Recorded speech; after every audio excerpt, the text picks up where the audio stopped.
Sai Ram, offering my humble pranams at Bhagwan's lotus feet. Dear Swami, respected elders, dear brothers and sisters.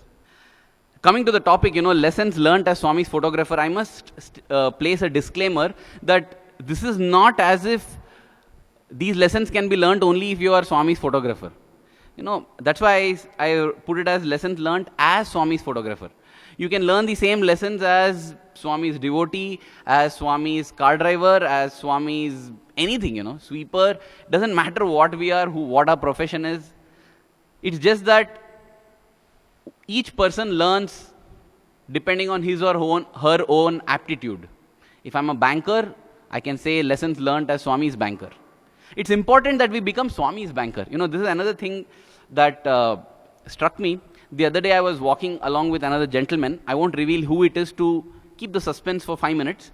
So as I was walking with this gentleman, another person came along and we happened to get talking, and he asked me, what are you working as? I said, no, I work in the Central Trust Media Radio side, I work in the media. Oh, okay. Editor. Oh, okay. Wow. He was. And then the other person, he just said, I said he's, he introduced himself. He's actually a driver. So he said, I'm a driver. Oh, okay, driver. This happens often that I'm a CEO. Okay. Wow. You may be CEO of a $150 company, but still a CEO means, oh, wow, CEO. We think like that. At the same time, if you're a tailor, oh, you're a tailor. Your business may be making $1,000 a day, but still, oh, tailor. We somehow look down upon some things, look up to some things. It's natural. But when I saw that this person just said, oh, okay, driver, and continued to talk, I thought, let me impress on him. I said, so he's saying driver, sir, but he's Swami's driver. He's Padmanabhan, sir, he drives Swami's Porte car. Oh, Sai Ram. He said, Sai Ram. I was wondering, just see, what brought about the change from, oh, driver to Sai Ram, What is he? He's a gardener. Oh, gardener. A Yajur Mandir launch, he's Swami. Oh, Sai Ram, The difference between a driver and Swami's driver, the difference between a gardener and Swami's gardener. And I felt, Swami, whatever I do in my life, let me do it for you. If I'm an accountant, let me be Swami's accountant. Let me do my accounts for Swami, because that is what matters. If I'm a sweeper, let me be Swami's sweeper, because that is what my mother had told me. You stay at Prashanti Nilayam, do any job that Swami says. If he says, sweep the area in front of my interview room and sweep my interview room daily, be ready to do that also. I realize that it's not easy to get the chance, it's very tough. It's not like, I'll do even sweeping. 100 million are ready to do that. Just imagine, why are so many people ready to sweep and mop? Because it's for Swami. The moment we do anything for God, it gets so sanctified and blessed. That's why when I say lessons learnt as Swami's photographer, the underlined word, the word in bold, the word highlighted is Swami. Because if we do anything for Swami, it becomes sanctified, we learn lessons, we evolve, we grow, and we find peace and contentment in life. One of the first incidents I experienced was when I had joined the Sri Sathya Sai Higher Secondary School for grade 11. That was in the year 1998. And my goal in joining the school was very simple: try to get as many opportunities with Swami, give him as many letters as possible, get him to touch as many handkerchiefs as possible, try to speak as many words with him as possible, and that's it. Boost my with divinity statistics and return triumphant. That was my goal when I joined. But then, as I said, in the first few months I realized that it was a myth that if you become a student, that's it. You start getting opportunities and chances. It was nothing like that, because it was a world within a world. I used to run in the token lines, try to pick up token number 1 in the mandir premises. I began to do the same thing in the hostel premises now, that's all. Because there also you have token lines, and you see there are some people, every time they get number 1, every time they sit front, and you seem to be every time having a reserved seat in the back. And you wonder, why is this happening? And then on the day you decide to get front, you get a chance to sit in the front. That day Swami doesn't come on your side. Swami goes to the other side. Swami suddenly decides and says, no, I will walk from the back side. And that is the day when the boy who always gets first, he has got last and sitting behind. And Swami goes that. And you say, Swami, this is unfair, But for a general devotee, it is like, wow, see, lucky boys. It's not lucky boys, it is lucky one or two boys. The rest of them are as frustrated. Hey, what should I do now? And it was also a very revealing thing after I became a student, because before I became a student, I used to think all I want in life is to just become a student. Why? Because everyday darshan. I can't imagine everyday darshan in any other scenario, because I come for vacations, have 10-day darshan, then I'm back to my school, back to my place, again no darshan for 2-3 months, again come later. But if I join Swami school, everyday darshan, there's nothing else I need. That joy lasted for about 1 week, because after that, everyday darshan is okay. I want to get everyday first line, that is the... And there were brief periods, brief spells when you would get that also, but that also would last only briefly. Everyday first line is okay, but you redefine darshan. Darshan is no longer the act of you seeing Swami. Darshan becomes when Swami sees you. Swami should have your darshan, then you feel nice. Otherwise, what darshan it is? Me seeing Swami, everybody can see Swami. The pigeon sitting above, the crow flying there, it also sees Swami. How am I more special than the crow? Let Swami see me. And sometimes Swami would sit outside, a sparrow would come down and Swami will look at a sparrow. I used to think that sparrow is luckier than me. And I would see a fly that will go and sit on Swami's robe and think, oh God, that fly is luckier than me. It goes, if I just get up and try to move there, 5 people will come lift me and throw me behind. That fly with all audacity goes and sits on his nose and nothing. Swami also gently does like that. He doesn't do like this or swat it away.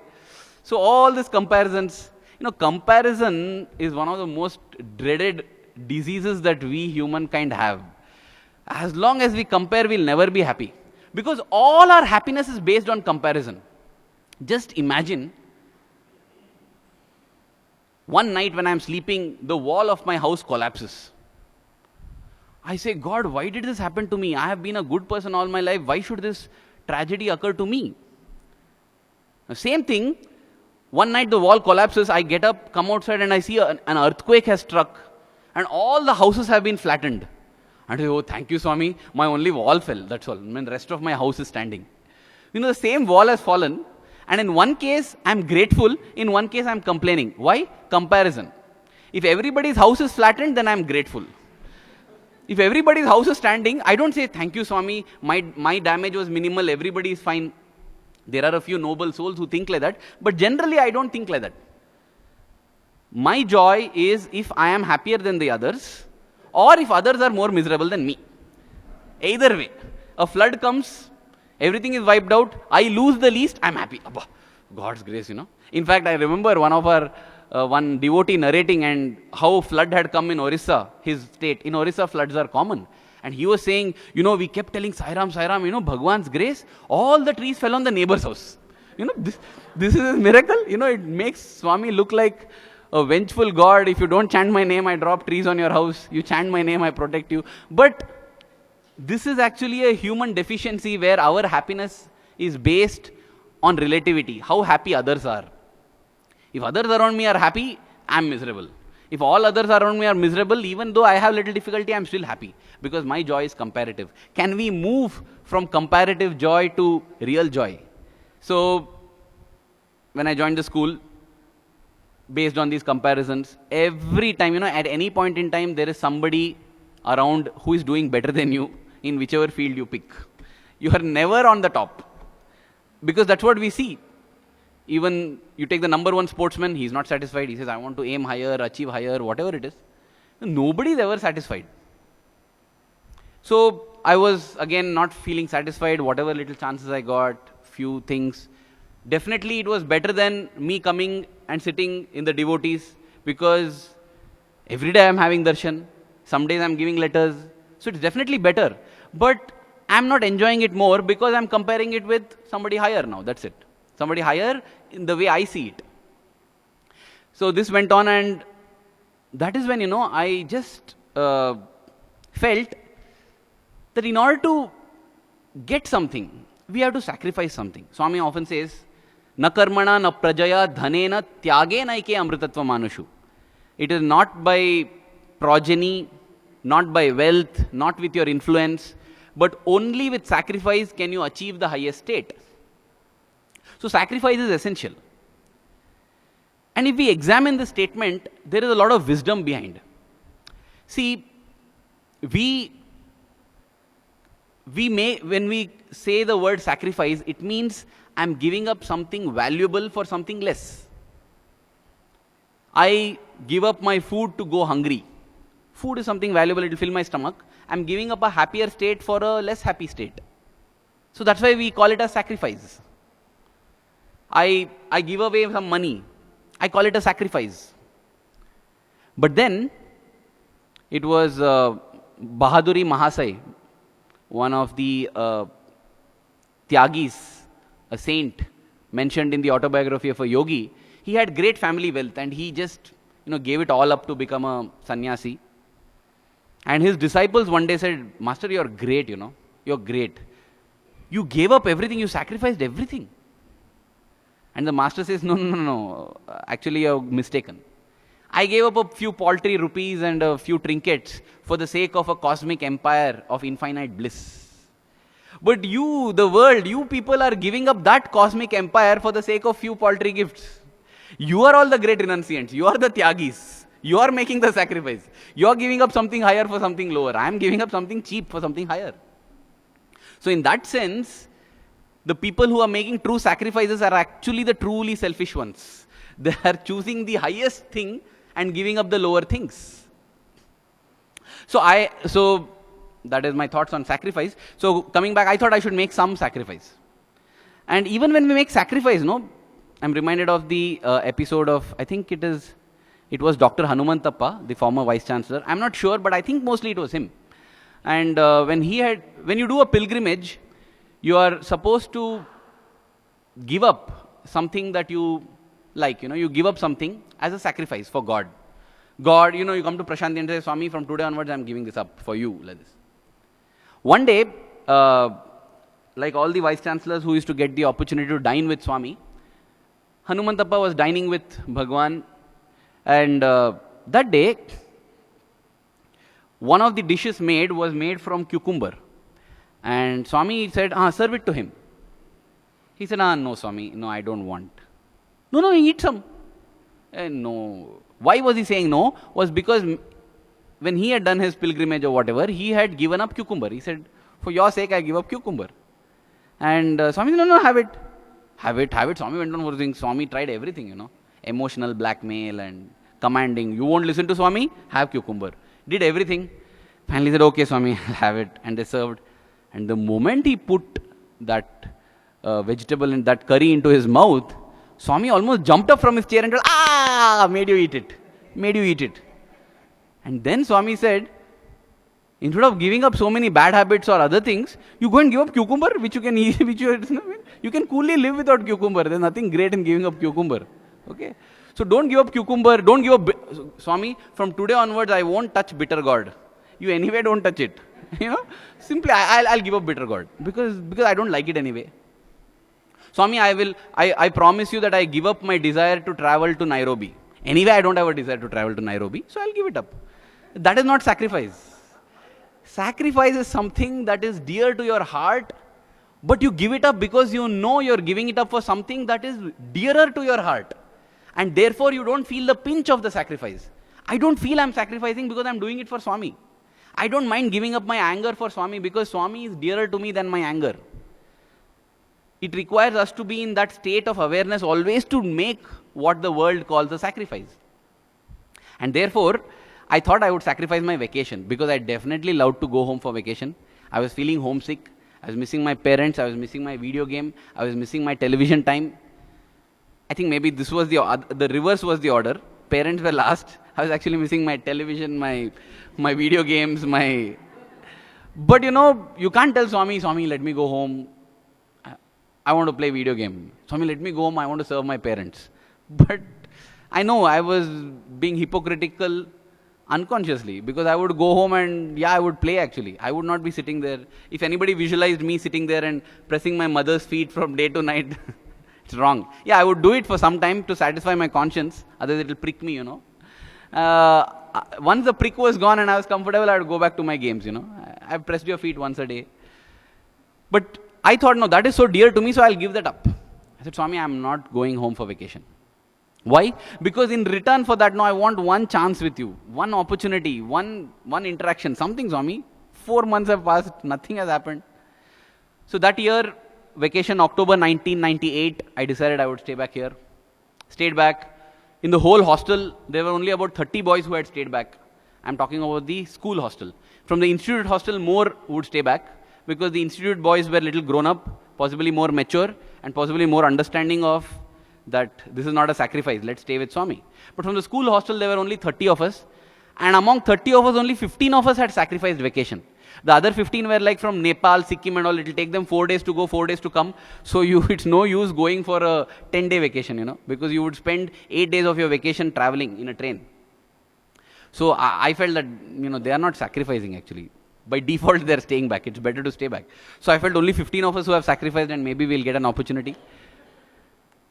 At that time, another thing also happened, If I want to say that I'm Swami's photographer, I belong to Swami. I belong to Swami means Swami must say that I belong to him, not that I say I belong to him. And if Swami must say that I belong to him, Swami must be happy with me. And if Swami has to be happy with me, the bhajan comes to mind. Dina dukhiyon se prem karo, mera sai prasann hoga. Serve those who are worse off than you, and my sai will be happy. That year, what happened was some of the alumni had brought in a few doctors, and they performed mass cataract surgeries in the nearby village of Kottacheruvu. Now, these poor people who got their cataract operations done, they could not afford any post-operative care and all that. Usually for 4-5 days after the operation, you take good care of your eye. They couldn't afford all that. They didn't care about it. They would go back anyway that I was gone. So they would not be caring for it. So they asked for volunteers to help them, So they stayed in one kind of a temporary shelter for 2 days. So to help them go to the toilet, help them have food, everything, who would be there throughout the night? Because daytime they have got volunteers, nighttime they don't have. So nighttime, we students got the opportunity to go there, and I went. And I went not actually with the intention to serve, but I felt if I do this, Swami will be happy. See, so, I feel these are the blessings that Swami gives us. Even if we don't have the inclination to serve, if we love God, everything falls in place automatically. You'll automatically read Swami's literature. You'll automatically try to practice his teaching simply because you love him. That's why I feel loving God is the easiest path, Bhakti Marga. If we love God, automatically we do things for him. So though I love my sleep a lot, I gave up, sacrificed the sleep and went serving them. People, the village people, not actually very clean or hygienic. They possibly don't have a daily bath, some of them. It was not very easy. But still I felt no problem. My Swami will be happy. My Swami will be happy. And that one thing kept me going. And indeed it worked, That is the thing. It's not just theory. Swami gives you practical proof. I got a kind of opportunity that I had never dreamt of. It was the 28th of October. And Swami had taken a group of people from a district in Andhra Pradesh for a kind of group interview inside the bhajan hall. There were about 100 ladies and 75 gents, and all the doors and windows of the bhajan hall were shut, and Swami was speaking to them. We were all sitting outside waiting for that to end because we want Swami to come out. This is a nice opportunity. If Swami comes out, we will get better chances with him. Why? Because statistically, the students are very less, greater chance. Chance per student ratio becomes high when there are only 150 students instead of 450 or 500. And so we didn't want Swami to give interviews and all this during this time. This time you come, when everybody comes, that time you give interview. So we were all waiting outside. Then after half an hour or something, the doors opened, the devotees started coming out. One man came straight to me and he said, Swami has told you to take our photo. So I was wondering, how did Swami tell you? Did Swami tell me? He said, yes, you. Next to me, there were 3 other boys who were also sitting with the camera. So I said, Swami told, ask a cameraman. He said, no, he told to ask you. I was wondering, how did Swami tell him to ask me? He doesn't know me. Swami doesn't know me. I mean, in the sense that he has not spoken to me. Nothing he knows. This is what I am thinking. So I said, okay. Then he pointed out to the East Prashanti building. The main gate is there, gent side. He showed his group there. He said, we are all standing there. Come and take the photo. I thought, this smart fellow, what he's doing is, he wants a photo of the group. So simply he's coming and telling me, Swami told. Because unfortunately, this is a strategy used in the world. Just come and tell something, give me $100. Swami told that you will give me. Let Swami tell me also, He told you, no? Swami told me in my dream that I am putting a test to you. Don't give him 100. Instead, whack him behind and take 1,000 from him. And then he'll run away. I'm not saying that Swami doesn't do this, but it's very tough to distinguish which is genuine, which is false. That is why it is best to consult with our own Swami. Swami, if you want me to do anything, please tell me. Because once you tell me, I'll 100% do it. But if you don't tell me, I'm not going to do it. I'll do according to... This is what I have told my Swami also. I said, Swami, I won't come to you with everything, asking, should I do this, should I not do this? Because I believe that you have given me discrimination which I can use properly. So I will take decisions based on my discrimination. In case I'm wrong, Swami, just stop me, okay? I don't come for you for approval for everything. But in case I'm wrong, without me asking, please come and stop me, don't worry. Just put obstacles in my path so that I can't go ahead with that. So anyway, I felt, this fellow was telling like that. Simply he wanted a photo, so he's coming and telling me that Swami told you. Because I was wondering, how can Swami tell me? I said, anyway, one photo, right, I'll take. This was not the digital age, it was still the film cameras. So this man walked and went to his group. I said, I'll come, you just get ready, I'm coming. So I took out my camera, loaded the flash, and turned to my other photographers who was beside me and said, I got caught, man, because I was first. If you were sitting first, maybe you would have got caught. Anyway, I'll go take a photo and come back, no problem. I got up and started walking. As I reached toward midway between where I was seated and the East Prashanti, suddenly a hush fell over the gathering. And I wondered what happened. Whoever was walking suddenly sat down, everything. I turned around and I saw Swami was walking out of the interview room and coming. He was about 10 feet behind me, and I was in the middle of nowhere, with a camera in hand. I was thinking, oh my God, if Swami sees me, he'll think that I'm loitering around in the mandir. So I simply sat down there itself. And Swami came, he walked, he didn't even look at me and walked away, and I felt so happy. These are those rare moments where you feel happy if Swami doesn't look at you. Swami, just go away. Don't. Because if you look at me, I'm going to get negative attention. So Swami walked. Swami walks towards his group and tells, can I also come and stand in the photo? And they were like, Swami, please, Swami, please. And they quickly made a path and they were all, and the moment I saw that, I got thrilled. I said, wow, I'm going to get a chance to take a photo with Swami. The white group, I didn't feel like taking a photo, but that one little orange in that white group made all the difference. And I rushed there. I took 2 photographs. But then after taking it, I quickly sat back there because I felt that, this is not something that Swami has told me. I just happened to be there. So there was no other photographer. So I took it. So I was wondering what will Swami's reaction be, because I was feeling that this person called me and he was lucky that Swami also came off. So as Swami was walking by, he said, you're a college student? I said, yes, Swami. I was wondering in case what he will do. He will go and complain to the warden. I'm not a college student, but I thought if he complains, let him tell the college warden, because I'm in the school, then I'm safe. So I said, yes, Swami. Swami said, go to ladies' side. I was wondering, maybe this is a joke, because Swami doesn't like, mixing gents and ladies. So he's telling a student to go to the ladies' side. I thought this is a test. So I just got up and Swami started walking. I started walking behind him. He's walking along the gent side, taking letters and all that. I am also walking behind him with the camera. Swami turned around. Said, don't walk behind, go to ladies' side, he said. So I said, okay. I ran, but I didn't have the guts to enter the ladies' side. So I went and stood near the interview room. I thought when Swami comes back, he'll anyway come back to the interview room.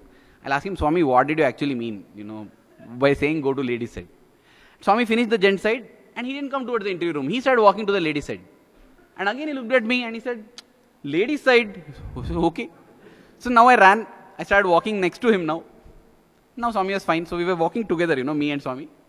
I was just thinking that's why maybe Swami says, don't walk behind me. You can't follow me. Don't walk ahead of me. You can't lead me. Walk by my side. Be my friend. For me, it was like a metaphorical representation there happening. So I walked by his side. And that is when I saw that there were those 100 ladies sitting in a formation group. They were also wanting a photograph with Swami. Oh, okay. And Swami went and stood in the big front there. They were all seated on the floor. Swami said, take a photo. Wow, I felt very happy. I went there to take a picture, and then I saw that Swami was standing there and I was standing here, and right behind me were all the ladies devotees. I couldn't go any more behind. But from where I was standing, I'm not able to cover the whole group. So Swami is telling, go back, go back. So I'm like, Swami, if I go back, I'm going to fall on these women here. But the moment Swami said, go back, the way the Red Sea parted for Moses, behind me the women parted and made a, full path. And I went behind. I went far enough so that I could cover the whole group. And I took a picture, and that is when I realized that, if God gives you a task, if He tells you a job to do, He'll ensure that everything falls in place. You don't have to worry. You just go ahead. I was reminded of how a monkey, in Rama's time, monkey Rama tells find Sita, and just because he has given the task to Hanuman, Hanuman crosses an ocean also. A monkey crossing an ocean is far greater. Me going into the lady's head is nothing big. So that is the kind. If God gives a job, He gives the task, He gives all the energy, He gives everything necessary to do it. We just have to ensure that we are doing God's work, that's all. Not our own selfish interest or thing. If we, with purity in heart and love in heart, if we are doing God's work, we don't have to worry. However dark the night, however high the obstacle will come down, the night will become bright. So, these were few lessons that I learned with my first experience as Swami's cameraman, because the story didn't end here. I don't know, the time flies this way. Because what happened was, that evening when I went to the hostel, one of the teachers, maths teachers, he said, this is a great opportunity that Swami has bestowed on the school hostel. What chance I got became like an opportunity for the school hostel. So he took that film negative, overnight, got it developed, made as many prints as there were number of people in the photo. So about 75 of the gents and about 120 of the ladies and 190 photographs. He gave it, and another teacher neatly wrapped it, tied a ribbon and said, you give this to Swami, And if Swami asks who paid for the photographs, just tell the teachers of the hostel paid. And say that it is their little offering to you and you should accept it. I said, don't worry, sir, I'll accept it. I will tell it to Swami and Swami will accept it. Now, by now, already from a devotee pleading for an opportunity with God, I started feeling like I'm the supreme one, In fact, I told one of my classmates also, hey, you want Padnamskar, sit next to me because Swami is going to come to me, today, the next day. Because I'm his special one, I'm his photographer. So I was seated there in the mandir that day. The next morning I was sitting there and Swami came, and there were very few boys. So what we would do is, when Swami walks from the lady side to the gent side, we would be sitting behind so that we get a darshan. And as Swami goes to the gent side, we will run and again sit front, because there's nobody, there's only 20-30 of us. We can get first line darshan from both sides. So went and sat behind, and as Swami was coming, I was the last. I was just waiting. I didn't want to be in the middle, because again, when I'm showing and telling him, somebody on this side will start talking to him and distract him and all that.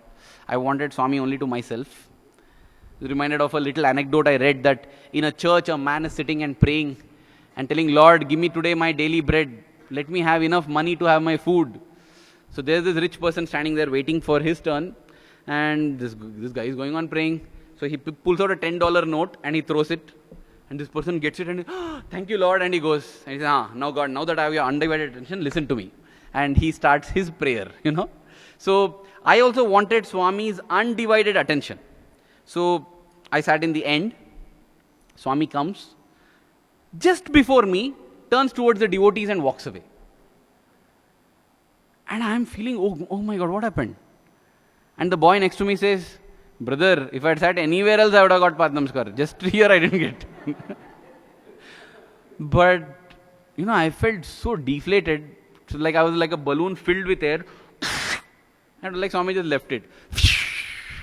It went off somewhere, Just went off. And I didn't feel like getting up and sitting in the front. I got up, went to the mandir portico. There's one pillar there. If you sit, it's very close to God. Very close to the interview room door. But if you sit behind it, you can't see Swami, because the pillar itself will block you. So it's a position where you're near to Swami but not dear to Swami, because you can't see Swami, Swami can't see you. But that was a perfect position for me. I went and sat there because I didn't feel like showing my face to anybody. Because all my classmates all my friends, they were all looking like, what happened? I wanted to show my face to everyone the previous evening. Today I didn't want to show my face to anyone. So I was sitting there and doing something that is as harmful as boasting. If we think that we are great, we are supreme, we are on the top of the world, it's wrong. But it is equally wrong to think that we are stupid, we are terrible, we are the worst, we are the scum of the earth. That's also bad. Self-boosting is bad, self-deprecation is also bad. Self-condemnation is equally bad. Because in both the cases, it's ego. In both the cases, we are identifying ourselves with the body and mind. We are not realizing that we are part of God. And anything that we do which doesn't make us realize we are part of God is egoistic. Anything that makes me feel I am the body or the mind is egoistic. So just as I feel I am the body and the mind when I say I am awesome, I am feeling I am the body and the mind when I say I am terrible. Because that's what I am criticizing, the body and the mind, right? So that is also equally ego. Ego is not just proud boasting. Self-condemnation is also ego. And so from one level, one variety of ego, I move to the other variety of ego. Sitting there, I was telling Arvind, you egoistic pig, you are so proud of yourself. See, you are not worth dirt also. You go and flush your head in the gutter. You know, all these scolding myself. Suddenly the interview room door opens, Swami comes walking out. And when he comes outside, he's talking to the warden. And I thought, okay, let me just peep and look at him. So I peeped from behind the pillar. There was this plastic cover on my lap in which all the photos were there. And that plastic cover made a rustling sound. Suddenly Swami seemed to hear that sound. He turned towards me and asked, what is that? What is that sound? I said, Swami, plastic cover. Why it's making sound? Swami, photos are there, Swami. I pulled out the photos. Which photos? And I showed it to Swami. Swami, yesterday that photos, Swami, you know, my voice itself had undergone a transformation. My yesterday's photos, Swami, the gents or ladies, I was telling something like that. Swami said, Swami's face, lit up as if like, it was like, oh, how could I forget this like that? Good, come with me, Swami said. And Swami walked out and again I walked behind him, I was feeling so wonderful. And right in front of the whole Kulwant hall, in the Ganesh portico, where currently the Sai Sannidhi is, there, Swami sat and he called out. That person got up and came running. And Swami asked me, where are the gents' photos? I gave him. This is gents' photos. Ladies' photos? Ladies' photos. Swami said, happy? And that person could have been happy, but he said, Swami, can I have negatives also? He said, because he wants to make more copies or whatever. Suddenly Swami was, apparently surprised. Negatives. Luckily, one of my teachers had told this, that they may ask for negatives. So these two negatives I had cut and kept in my pocket. I said, Swami, negatives. And I gave it to Swami. Swami said, very good boy. See, he has kept everything ready. He gave it to him. And Swami told me, you take Pad Namaskar. I felt so happy. I felt so blessed. I feel so relieved. I realized that, you cannot counter self-boosting by self-condemnation. Do nothing. Have the middle path, equanimity. Sukha dukkhe samay kritva. Don't go over the moon. Don't go under the earth. Be on earth. That's why I think gravity has been made, to ensure that our feet is planted firmly on earth. Anyway, so that happened, and immediately after that also, there were these students, my classmates, they said, you're so lucky, man, Swami loves you so much. I was not ready to take that bait again. I said, no, Swami loves all of us equally. It's just that I got this opportunity. That was multiple lessons in this one incident, where I learned that when you make a sacrifice, you earn God's grace. When you help, when you serve, you earn God's grace. When you ensure that you don't get egoistic, you win God's grace. All this through one episode of taking a photograph. So these have been some of the lessons that I have learned as Swami's photographer. And as I said in the beginning, you don't have to be a photographer to learn these lessons. Anything we do for Swami, we learn these lessons. My only prayer is this, Swami, that as a loving and patient teacher, you have taught us these lessons so beautifully. Give us the strength, give us the memory to keep reminding ourselves of it always, and give us the strength to practice that every moment, because when we do that, we will grow in our love for you. Your love for us is always constant. Instead of walking behind you or ahead of you, we will be able to walk by your side as your friend. Thank you. Jai Sai Ram.